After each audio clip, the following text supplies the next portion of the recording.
We want to begin with the latest on breaking news. Gunfire in the nation's capital this afternoon.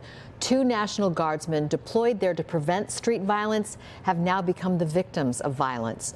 The soldiers are both said to be in critical condition after being shot not far from the White House.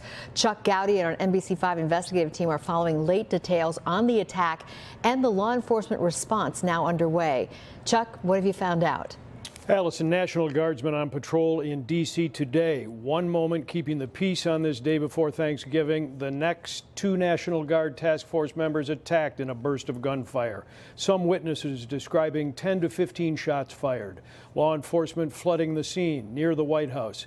The governor of West Virginia saying both guardsmen were from his state, part of the contingent deployed to D.C. and among more than 2,000 federalized guardsmen from a number of states assigned to Washington. They are in very grave condition, according to the governor. A suspected shooter has been critically wounded as well, according to President Trump, and Metro Police Department officials are saying the suspected gunman is in custody.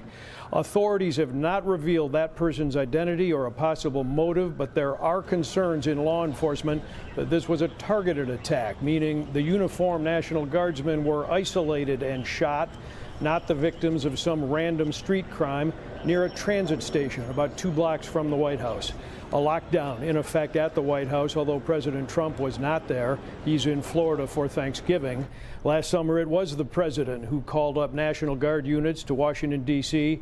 Soldiers don't have arrest power, so their role was not well defined and still isn't, but their presence did have a crime deterring effect, according to administration officials. And about 180 of them remain in D.C. from the state of West Virginia, where those 2 guardsmen who were shot were also from.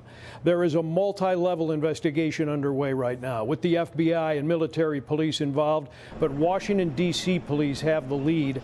FBI counter-terror agents are examining what happened, checking for a possible nexus to ISIS or other foreign jihadist groups, or whether the shooter or shooters were aligned with domestic hate groups.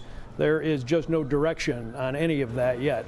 With at least 1 person in custody, there's a wide window for authorities to quickly obtain search warrants and try to answer the most important investigative questions.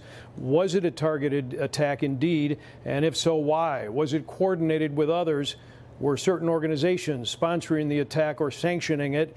And is there a wider threat that remains? Federal agents will determine this by looking at the suspect's electronics, among other things, his phone, computer, and communication threads. Stephan? Chuck Goudie, so many questions and so early in this investigation. We appreciate the update from D.C. Thank you so much, Chuck.